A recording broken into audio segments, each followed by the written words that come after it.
Welcome to another episode. My name's Jose Najarro, and today we're going to take a look at the final part of Activision. Like always, I have my buddies Bull Solo and Darth Bear with me ready to keep track on how the company is doing. So let's get started. Remember, guys, this is the series where I'm trying to find the best video game stock to invest in. I already took a look at EA Games, Take-Two Interactive, and this is the final part of Activision. The next episode will be a final episode deciding the best of the three to invest in.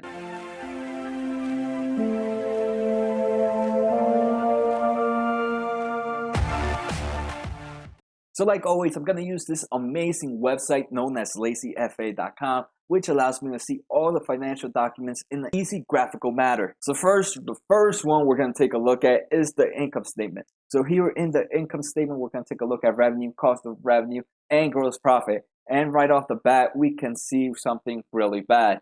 That revenue does seem to be decreasing over time, and it is much lower than same time last quarter. Of course, we're going to see that cost of revenue decrease, right? Because if this company is selling less items, they're using less expenses to make it happen. Gross profit, unfortunately, is also showing the same results as revenue, which is at a downtrend. And for that reason, Darth Bear starts this off with the first point. Next, we're going to take a look at operating incomes, earnings before income taxes, and net income. And right now, I just want to take a look at how they look visually, because if they all look the same visually, it means one thing to me. There's no manipulation happening anywhere, right? If there was manipulation happening, you would have a high chance of seeing it by viewing these charts, right? If you see a huge change in incomes in one of these three, you would notice, you could dig in deeper to see if there was something funky going on. But here we can see that all three look the same graphically, and so we're going to give a point to Bull Solo for that one. Next, we're going to take a look at the actual net income itself. So net income this quarter was $328 million compared to the same time last quarter being $402 million. Just like we see that revenue is decreasing, so obviously we're going to collect a whole lot less net income. Fortunately, the net income does not seem to have dropped that much, and the company is still at a positive net income. So for that, I'm definitely going to give a point to Bull Solo again, right? Darth Bear already got a point for that revenue drop, but I think the income still maintaining positive and not losing that much money is definitely a good thing for the company. Next, we're going to take a look at my favorite financial document. And for you that you've been watching, know that is the balance sheet. I feel like I can learn so much from the company's balance sheet. And the first thing we're going to take a look is total assets of this company is $17.5 billion. And total liabilities is $5.5 billion. So a 3-to-1 ratio, that's actually a really good ratio. I think EA Game had a similar ratio of 3-to-1, but not as big of an assets, I think, as this company. Shareholder equity does seem to be increasing, and that means one thing. That means assets are increasing at a faster rate than liabilities, or liabilities are decreasing at a faster rate than assets. And either of those cases are fine, right? I'd rather have a company increase in assets or decrease in liabilities. And for that reason, Bull Solo gets a point for that shareholder equity that it has right there. We see that nice, healthy uptrend happening.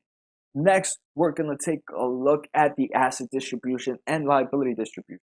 We can see a huge portion right off the bat of this company's liability distribution is on non-current debt. This company has 2.6% of the company's total liability is on non-current debt. So this is debt that needs to be paid off in more than 12 months. And if you guys have been watching the show, last episode, we saw those dates.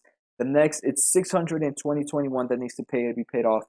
400, I think, in 2022. And then after that is 2026, 2027, and 2044. So the company definitely has a huge amount of debt, but it has nothing in the short term to pay off. So I think that's definitely looking good for the liability distribution. This company has no current debt, which is always a good thing. This company owes nothing in the next 12 months, opposed to its payables, which owes $180 million. But like payables, I like to compare it to receivables, and receivables in the asset distribution is collecting $455 million. So receivables itself is enough to pay the company's payable, which to me is always great news.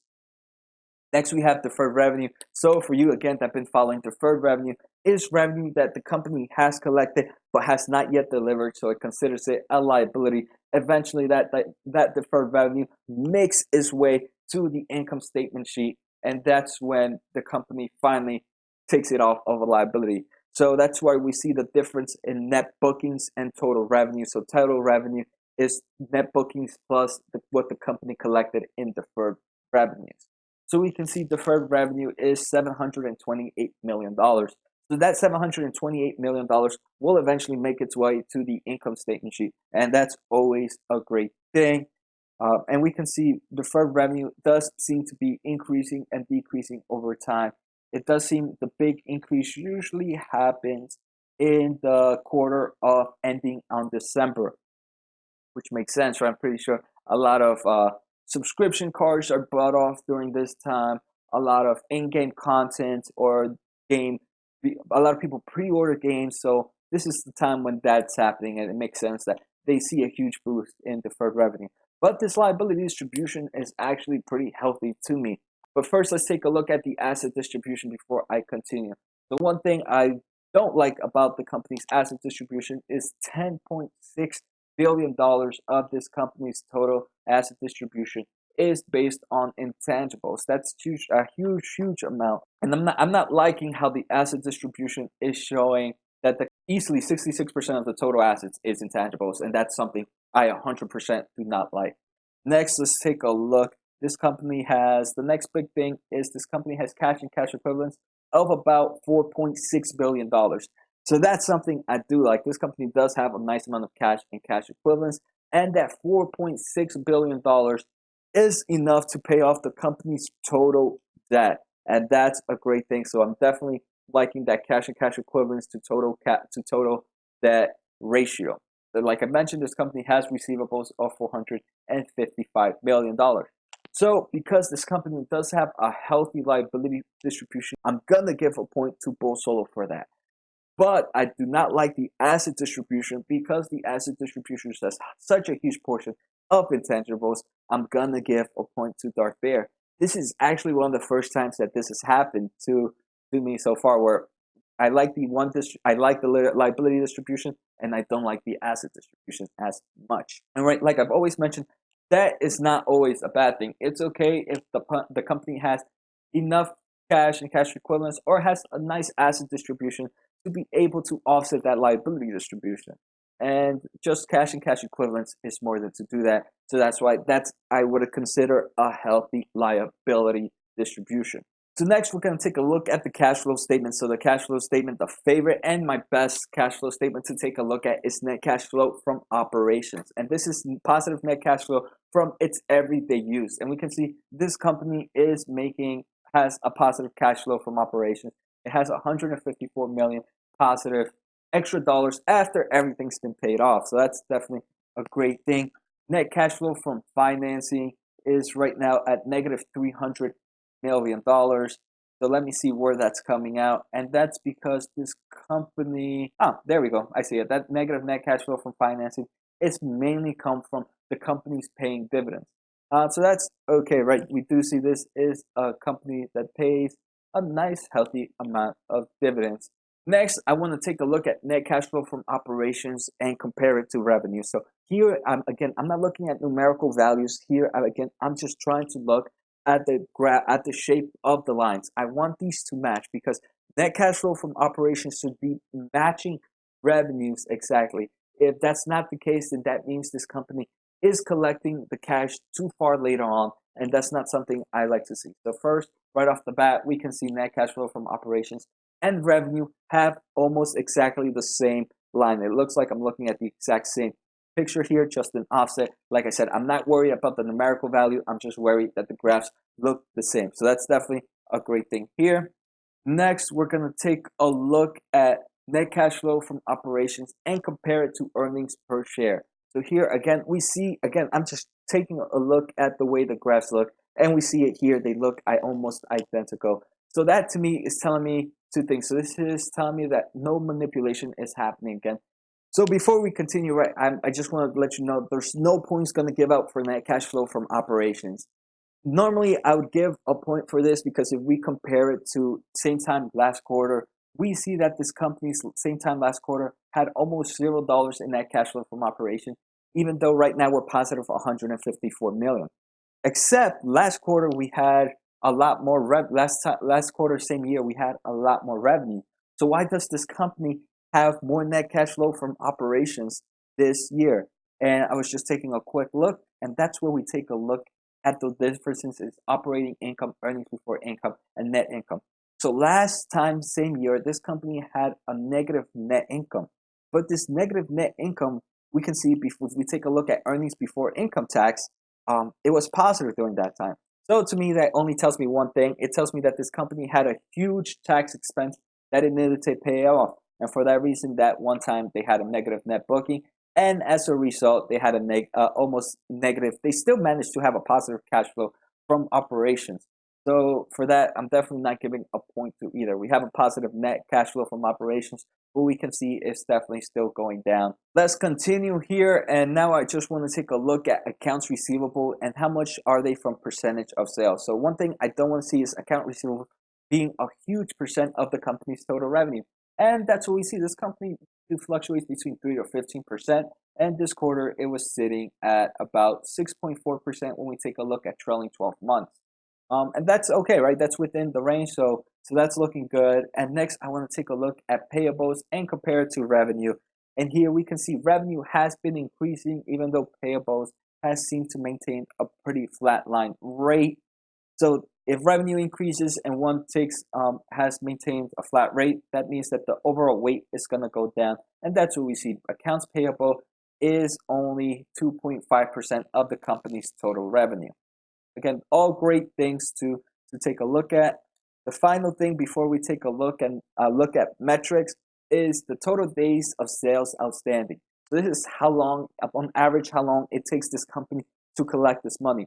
And on average, it seems to jump between 20 days to 36 days. Right now, it's still within range, sitting at 32 days. So again, nothing funky going on here. 32 days, that's usually about the 1 month subscription this company collects or so, right? So the final thing we're going to take a look at is metrics. So metrics, I'm first going to take a look at the current ratio. So current ratio is current assets divided by current liabilities, and you want this ratio to be over 1 because you want assets to be higher. One thing we see here is current assets are definitely at an uptrend, and they have a current ratio of 3.5. 3.5. So this company has 3.5 more current assets than current liabilities. So there's no worries about this company's short term, right? So for that reason, Bull Solo gets a point here. Next, we're going to follow the debt to equity ratio. So debt to equity ratio has this nice downtrend going on, and that's a great thing because debt divided by equity, you want equity to be higher, and the only way this debt to equity ratio goes down is if two things happen.